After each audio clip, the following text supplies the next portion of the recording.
नमस्कार दोस्तों, GK with पप्सा YouTube channel में आपका हार्दिक स्वागत है। दोस्तों, राजस्थान जीके में हम पढ़ रहे थे राजस्थान का भूगोल। और राजस्थान के भूगोल में जो हमने राजस्थान का एक सामान्य परिचय देखा, उसके बाद जो उसकी सीमाएं, आकृति, उसके बारे में देखा था। आज हम पढ़ेंगे अब जो है राजस्थान के भौतिक स्वरूप और यह राजस्थान के भौतिक प्रदेशों के बारे में। तो यहाँ पे हमारा हो जाएगा राजस्थान का भूगोल, हमारा टॉपिक चल रहा है। और इसमें भी हम पढ़ेंगे राजस्थान के भौतिक प्रदेश, भौतिक प्रदेश। अब बात आती है कि भौतिक प्रदेश क्या होते हैं। तो देखिए, ऐसा भूखंड या भौगोलिक जो भूखंड है वो मतलब यानी कि उसकी स्थिति और विस्तार, या हम कह सकते हैं कि उसका जो कालखंड है, किसी एक कालखंड में उसका विस्तार, स्थिति या स्वरूप बना हो, उसको हम भौतिक प्रदेश कहेंगे। अब जैसे सामान्यतः हमें ये समझने के लिए, जैसे मान लीजिए राजस्थान है, तो कुछ ऐसा हम राजस्थान, और यहाँ हम जैसे राजस्थान में जैसे 4 भौतिक प्रदेशों में बांटा गया है इनको। तो यहाँ हम कहते हैं कि ये पश्चिमी थार का मरुस्थल। तो ये जो उत्तर पश्चिम थार का मरुस्थल है, तो इसमें क्या है, मिट्टी मतलब जो बालू है, बड़े कण पाए जाते हैं, इसमें बारिश कम होती है। तो देखो, ये बालू के जो कण है, मतलब इसमें क्षेत्रीय जो विविधता वो तो पाई जाती है, लेकिन इस पूरे जो रेगिस्तान की है एक तरीके से बनावट, तो ये किसी एक कालक्रम में या एक जैसी बनावट है। तो एक जैसा काल, एक जैसे समय या एक जैसी बनावट हो किसी भूखंड की, तो उसे हम एक भौतिक प्रदेश के रूप में जान लेते हैं। तो ये क्या है, एक मरुस्थल है, मिट्टी यहाँ ज़्यादा पाई जाती है, बालू ज़्यादा पाई जाती है, और यहाँ जो बाली के स्तूप पाए जाते हैं, आंधियाँ चलती है। तो ये हो गया। यहाँ एक भौतिक प्रदेश और आ गया, मध्य की अरावली पर्वतीय प्रदेश। तो आप देखेंगे कि यहाँ पहाड़ है, तो ऊंचे ऊंचे पर्वत है, राजस्थान की सर्वोच्च चोटी भी यही है, तो ये अलग भौतिक प्रदेश हो गया। फिर हम यहाँ देखते हैं उत्तरी पूर्वी मैदानी प्रदेश। तो ये मैदान हो गए, यहाँ खेती होती है, उपजाऊ मिट्टी है, तो ये भी एक अलग अपनी विशेषता रखता है। और किसी एक निश्चित कालखंड में ये इसका जो संरचना है वो एक निश्चित कालखंड में बनी है और एक जैसी संरचना है। और फिर यहाँ हम देखते हैं आगे, तो दक्षिणी पूर्वी जो हमारा पठारी प्रदेश है, तो उसकी भी जो है अलग मतलब बनावट है, पहचान है। तो ये भी एक तरीके से अपनी अलग पहचान रखता है, इसलिए कह सकते हैं हम ये भी एक भौतिक प्रदेश है। और अगर भारत के जो भौतिक प्रदेशों के रूप में हम देखें, तो हम पाएंगे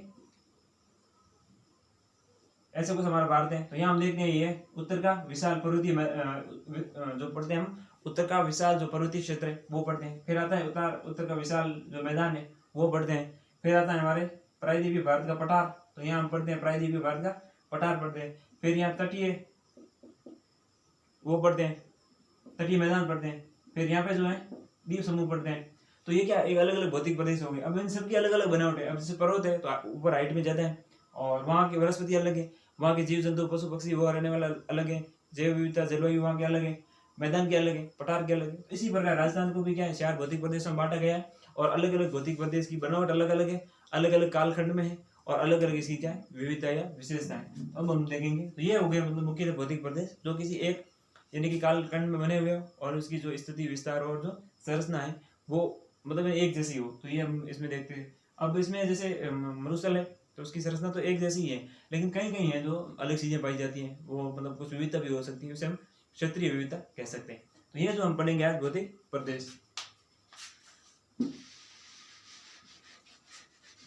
अब चूंकि हमारा भारत, सबसे पहले हम थोड़ा हमें पृथ्वी की भौतिक समय सारणी वो भी देखनी चाहिए, पृथ्वी की भू वैज्ञानिक समय सारणी, उसमें हम थोड़ा फ्लैशबैक में जाते हैं। वहां से देखते हैं कि राजस्थान के भौतिक प्रदेश का जो अवशेष है या हिस्सा है वो पुराने किस भूखंड से हैं, तो वो भी हम देख लेते हैं। तो देखिए, हम सर्वप्रथम जब देखते हैं तो पृथ्वी जो थी हमारी, ये कुछ ऐसी थी, और यहाँ बीच में है जो एक मतलब यानी कि भूमि थी, जमीन का टुकड़ा या भूखंड कह सकते हैं, तो वो इतना ही था। बाकी यहाँ सब पानी जाए करेगी। तो इसे तो कह सकते, इसे तो क्या कहा जाता, पेंजिया, यानी मिट्टी वाले भाग को, और ये समुद्र था या पानी था, इसको जाता पेंथालासा, पेंथालासा।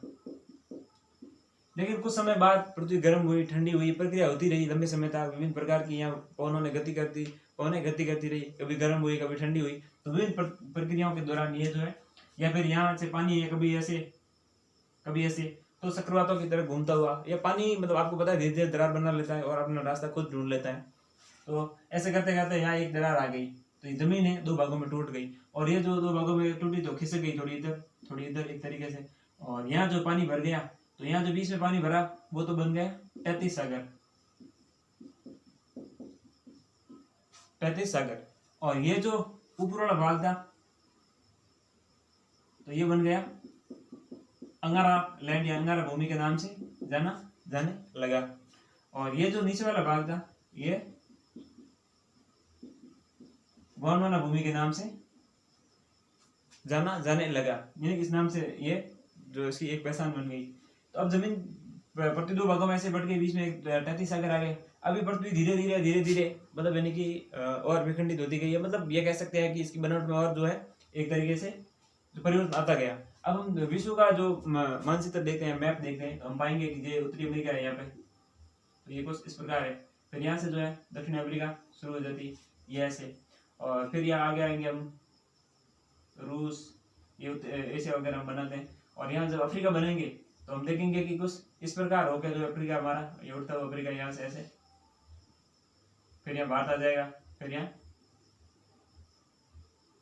तो ये कुछ विश्व का पूरा ऐसा मैप है। तो हम देखेंगे कि ये वाला जो भाग है इस प्रकार जो यहाँ अंदर धसा हुआ है, तो ये देखो ये वाला भाग है जो बाहर निकला हुआ है। और यहाँ हम देखेंगे कि ये जो सेट है ये पूरा एकदम यहाँ सेट हो सकता है इस एक तरीके से। और हमारा जो भारत है यहाँ पे, ये भी आपको लगता है कि यहाँ कहीं था पहले, ये जो भाग है यहाँ सेट हो सकता है। तो कहने का मतलब पृथ्वी पहले पूरी एक थी, फिर ये भाग समय के साथ धीरे धीरे मतलब दूर हटते गए और खींचते गए। क्योंकि जो वैज्ञानिक ने जो एक तरीके से मतलब महाद्वीपीय विस्थापन का जो सिद्धांत दिया था, तो वैज्ञानिक के अनुसार ये कहा जाता है कि पहले ये जो अभी विश्व के जो प्लेट है ये अलग अलग हो रखी है, जो पूर्व में एक ही हुआ करती थी, पहले एक हुआ करती, फिर इनमें जो इस प्रकार से थोड़ा इसमें जो विस्तार होने लगा, दूर हटने लगी, और फिर जो वर्तमान में जो ये स्वरूप आया महाद्वीपों का, वो निर्माण हुआ। तो अब हमें ये देखना है कि राजस्थान के जो भौतिक प्रदेश है वो किस खंड के है या किस भाग है। अब देखो ऊपर वाले भाग से तो क्या बना, उत्तरी अमेरिका, यहाँ पे कह सकते हैं ये रूस है, ये बन गया साइबेरिया वाला भाग, थोड़ा एशिया वाला भाग, ये सब जो किससे बने, वो तो बने हमारे अंगारा लैंड से। और नीचे वाले भाग है दक्षिणी अमेरिका है, या फिर जो अफ्रीका है, या फिर आगे ऑस्ट्रेलिया है, तो ये सब किससे बने, ये बने गोंडवाना लैंड से। तो हमारा भारत है वो कहाँ से निकला, मतलब भारत खुद गोंडवाना लैंड का भाग है। तो यहाँ से जो राजस्थान वाला भाग होगा तो वो भी किससे होगा, गोंडवाना लैंड का ही कुछ भाग होगा, लेकिन कुछ 33 सागर का भी होगा। तो यहाँ से जो है एक तरीके से हम पृथ्वी के भूवैज्ञानिक समय सारणी पढ़ते हैं, तो हम देखते हैं कि राजस्थान के जो भौतिक प्रदेश हैं उनका जो अंश या अवशेष है वो कहीं ना कहीं है जो अंगारा लैंड या गोंडवाना लैंड की है। लेकिन अंगारा लैंड जो भूमि है बहुत ऊपर चली जाती है, ये विश्व रेखा के ऊपर बढ़ते बढ़ते आगे चली जाती है, लेकिन भारत नीचे रह जाता है। तो 33 सागर और जो है हमारे गोंडवाना लैंड से ही जो राजस्थान के भौतिक प्रदेशों का निर्माण हुआ है। तो उनको हम देखेंगे कि कौन से भौतिक प्रदेश का निर्माण किससे हुआ है, तो अभी देख लेते हैं उनको भी।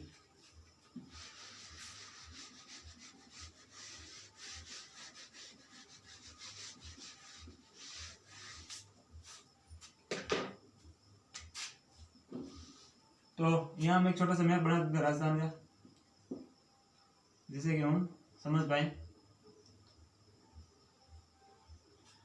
तो कुछ ऐसा ही राजस्थान का हमारा मैप है। अब हम यहाँ देखते हैं कि ये जो है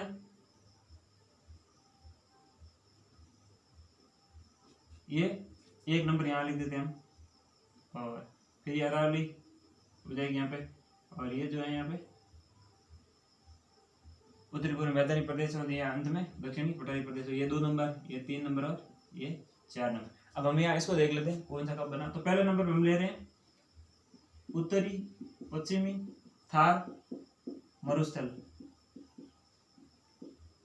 अब इसको थली भी कहा जाता है कई जगह, और थार का मरुस्थल है ये। और इसका भी क्या है कि थार का मरुस्थल अब आगे पूरी डिटेल में बढ़ेगी। तो उत्तरी पश्चिमी जो थार का मरुस्थल है इसका जो निर्माण हुआ है किससे, 33 सागर से। क्योंकि आपको पता है कि आप जब हम देखते हैं कि गोंडवाना लैंड जो प्लेट थी, तो भारतीय प्लेट थी जो गोंडवाना लैंड का भाग थी, वो इतनी ही थी। मतलब ये जो गुजरात के बाद वाला भाग है, यानी हम ये कह सकते हैं ये वाला था, और राजस्थान है यहाँ पे, तो वो इसका भाग नहीं हो गया, वो 33 सागर का अवशेष हो गया। क्योंकि जो अंगारा लैंड थी वो ऊपर से टूट के पहले अलग चली गई, तो ये बीच में जो पानी रहा, और जैसे समुद्र ये मरुस्थल की जो मिट्टी का टेस्ट किया गया तो वहाँ पता चला कि नमक ज़्यादा है, NaCl का जो अवशेष ज़्यादा पाया गया, मात्रा ज़्यादा पाई गई। तो जहाँ समुद्र होता है या पहले होता था, तो उस वजह से जो क्या है वहाँ मतलब यानी कह सकते हैं कि जो खारे, अब देखें मरुस्थल में खारे पानी की बहुत सारी झीलें हैं। तो इसके आधार भी जो भूवैज्ञानिकों ने पता लगाया, तो उन्होंने बताया है कि यहाँ पे है जो भूगोलविदों ने पता लगाया, तो उन्होंने भी यही बताया कि यहाँ पूर्व में जो है महासागर हुआ करता। और पूर्व में तो महासागर तैतीस सागर हुआ करता। तो इस प्रकार है जो ये तैतीस सागर का होने का प्रमाण सिद्ध होता है। अब दूसरा आता है हमारे मध्य का या मध्य की अरावली पर्वतमाला। अब मध्य की जो अरावली पर्वतमाला है ये है गोंडवाना का भाग।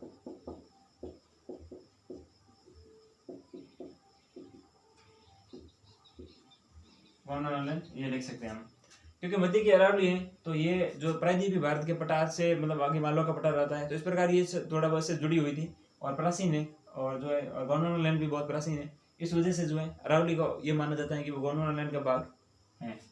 अब रहा 3 नंबर। 3 नंबर में हमारे हो जाएगा उत्तरी पूर्वी मैदानी प्रदेश, और इसी को भी सिंधु गंगा का या गंगा यमुना का मतलब जो उत्तरी हमारा मैदानी प्रदेश है या उत्तरी मैदानी प्रदेश है उसी का अंश माना जाता है। और ये भी है जो तैतीस सागर, इसका निर्माण भी तैतीस सागर से ही हुआ, क्योंकि उत्तर में है, उत्तर वाला भाग तो हमें पता है ऊपर है, तो तैतीस सागर का ही माना जाएगा। क्योंकि गोंडवाना लैंड का तो भारत में कोई रोल ही नहीं है, और सॉरी उसका जो है अंगारा लैंड का तो वो तो ऊपर लॉरेंसिया ऊपर जो है साइबेरिया, रूस, उत्तरी अमेरिका ये सब बन गए, लेकिन बीच में तैतीस सागर आ गया। और तैतीस सागर के नीचे वाले भागों से ही क्या भारत और राजस्थान के जो भूखंड या भौतिक प्रदेश उनका निर्माण होगा। तो तैतीस सागर से ये जो उत्तरी पूर्वी मैदानी प्रदेश है ये उत्तर के मतलब जो मैदानी प्रदेश है उसका भाग है, इसलिए जो तैतीस सागर का इसमें अंश पाया जाता है यहाँ उससे निर्माण हुआ। और 4 नंबर पे आता है हमारे दक्षिणी पूर्वी पठारी प्रदेश, यहाँ पर हड़ौती का पठार भी कहा जाता है इसको, दक्षिण पूर्वी हड़ौती का पठार। क्या हड़ा जो चौहानों ने यहाँ जो राजवंश शासन किया था इस वजह से जो इसको है हड़ौती का पठार भी कहा जाता है। और हड़ौती का पठार है तो ये गोंडवाना भूमि या गोंडवाना लैंड का हिस्सा है, यहाँ से निर्मित हुआ था। अब हम देखेंगे कि इसमें कुछ चीजें कॉमन आ रही, कैसे 33 सागर 2 बार आ रहा है, एक बार 33 सागर यहाँ पे, एक बार 33 सागर यहाँ पे, और गोंडवाना लैंड भी 2 बार आ रहा है, अल्टरनेट आ रहे हैं। इस प्रकार भी हम इसको याद रख सकते हैं, 33 सागर गोंडवाना लैंड, 33 सागर गोंडवाना लैंड। अब देखो एक ट्रिक और भी है, मतलब देखो याद तो करना ही पड़ेगा, और अगर वैसे है ही मतलब इतना ही तो उसको याद भी कर सकते हैं। एक थोड़ी सी ट्रिक है कि देखो यहाँ पे क्या है मैदान, तो यहाँ हमने मरुस्थल तो लिख दिया एम, हालांकि इंग्लिश में डेजर्ट होता है। और यहाँ पे जो है 2 नंबर पे अरावली, तो अरावली क्या है पर्वत है। और ये 3 नंबर पे जो ये उत्तरी पूर्वी मैदानी प्रदेश है तो यहाँ मैदान है तो हम एम लिख देंगे। और दक्षिण में क्या है दक्षिणी पूर्वी पठारी प्रदेश है तो प्रदेश को हम क्या लिख देंगे पी। तो हम यहाँ कह सकते हैं कि मरुस्थल और जो मैदान इन दोनों का निर्माण तो हुआ है 33 सागर से, और पर्वत और पठार है इन दोनों का निर्माण हुआ है हमारे गोंडवाना लैंड से। तो ये भी हम याद रख सकते हैं। तो यहाँ हम लिख सकते हैं क्या मैदान पर्वत मरुस्थल पर्वत मैदान, और यहाँ लिख सकते हैं हम पठार। तो एमपी के हिसाब से भी याद रख सकते हैं। यह जो एम है इन दोनों का तो निर्माण हो रहा है 33 सागर से, और जो पी है दोनों उसका निर्माण हो रहा है हमारे गोंडवाना लैंड से। तो कोई भी ट्रिक है या मतलब शॉर्टकट हो सकता है जिससे हमें ये चीजें याद रहे। तो इस प्रकार है जो राजस्थान के 4 भौतिक प्रदेश है, राजस्थान को मतलब 4 भौतिक प्रदेश में बांटा गया है। और ये है इनके जो एक तरीके से किससे इनका उसे निर्माण किससे हुआ था, मतलब विश्व के प्राचीन भूखंडों में से, तो इन जो भूखंडों से इनका निर्माण हुआ था। अब हम देख लेंगे थार का जो मरुस्थल है, इसको हमारे 1 नंबर पे थार का मरुस्थल यहाँ लिख देते हैं हम।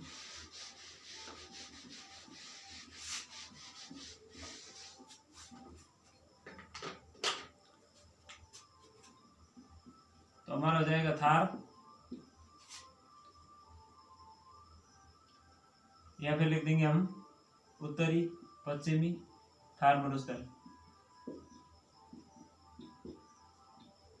या इसको थली भी कहते हैं।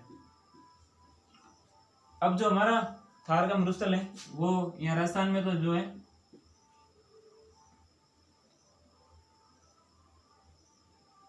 ये यहाँ पे स्थित है, यहाँ पे मान सकते हैं हम। लेकिन भारत में क्या ये राजस्थान में स्थित है? ये राजस्थान में ही नहीं है, भारत के हैं जो ये 4 राज्यों में, वो भी देख लेते हैं हम। और राजस्थान में ये लगभग 12 जिलों में है, वो भी देखेंगे। और थार का जो मरुस्थल है वो 2 देशों में भी स्थित है। विश्व के हिसाब से देखेंगे हम तो ये जो है 2 देशों में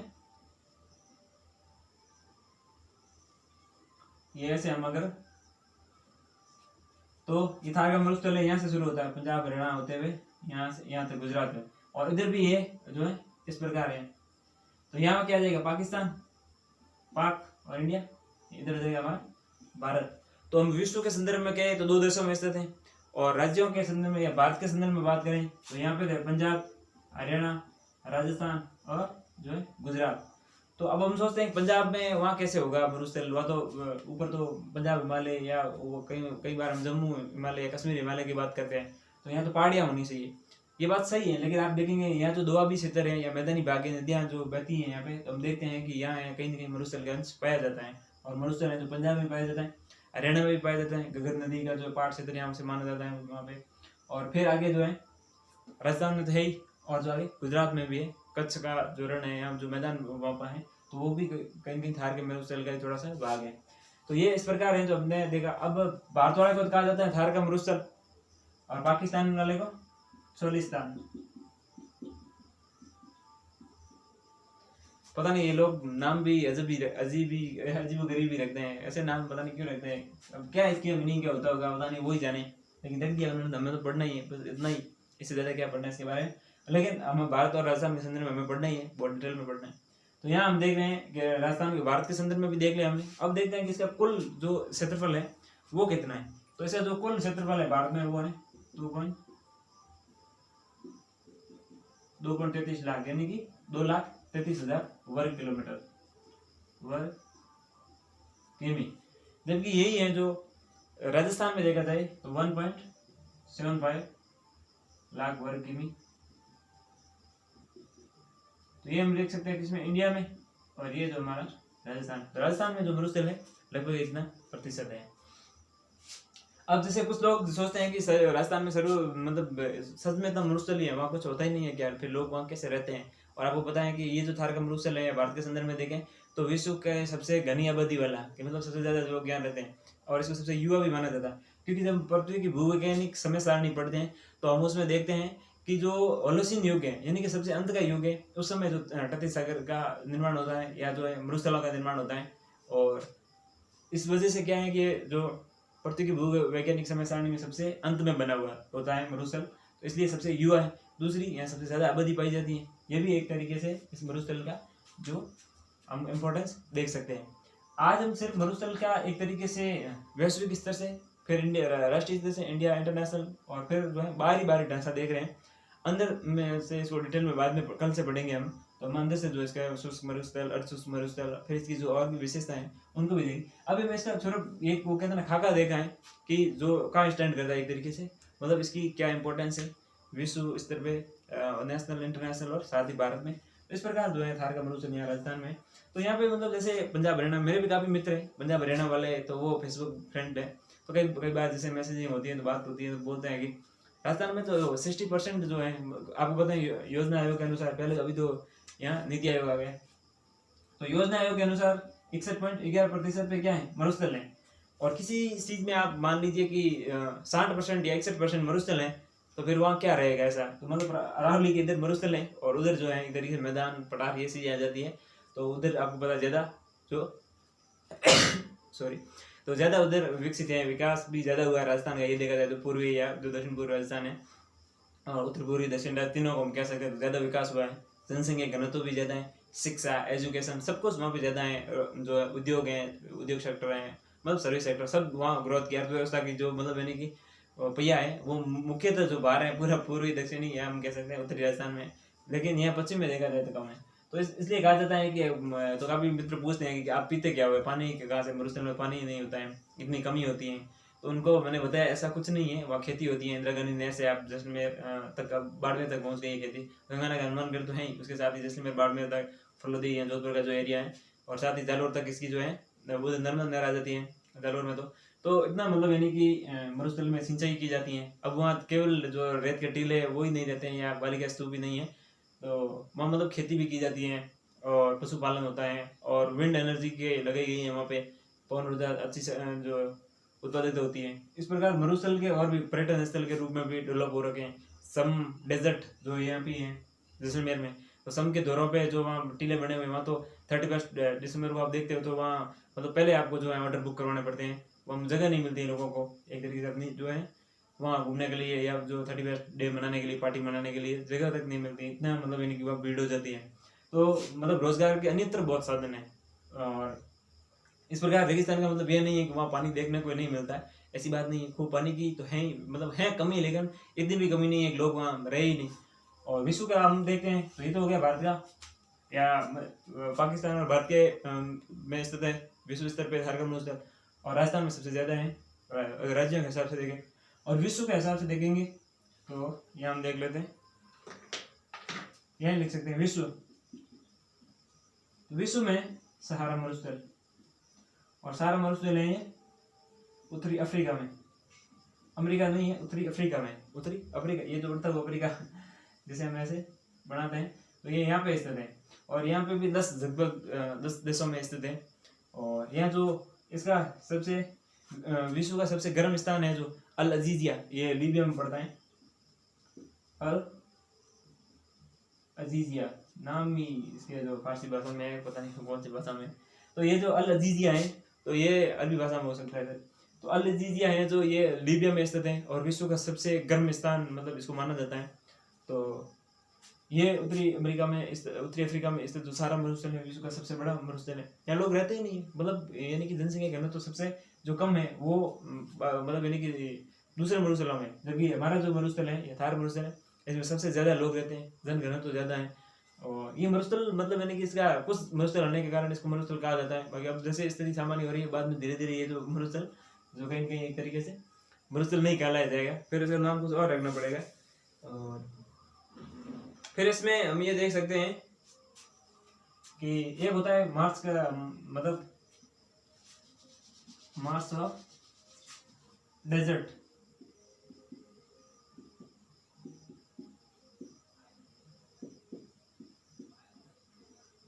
जो है मार्स ऑफ डेजर्ट। तो मार्स ऑफ डेजर्ट क्या होता है, यानी कि मरुस्थल का गति करना। मार्स मतलब क्या होता है, मार्च पास्ट, जैसा स्कूलों में भी देखते पीटी परेड होते थे, तो ये मार्च पास्ट किया जा रहा है। 26 जनवरी 15 अगस्त को भी यहाँ कहते हैं कि मूवमेंट या मार्च किया जाता है, या सुरक्षा बलों के द्वारा मार्च किया गया, तो मतलब ऐसा जैसे न्यूज में देखते हैं, तो ये चीजें आती है। मार्च मतलब गति करना। तो आप देखते हैं कि जो मरुस्थल है ये भी गति कर रहा है, सुनने में थोड़ा अजीब लग रहा है लेकिन गति तो कर रहा है। जबकि यहाँ बीच में अरावली पर्वतमाला आ जाती है, इसलिए थार का मरुस्थल है वो उतनी गति नहीं कर पाता है जितनी बाकी वाले मरुस्थल करते हैं।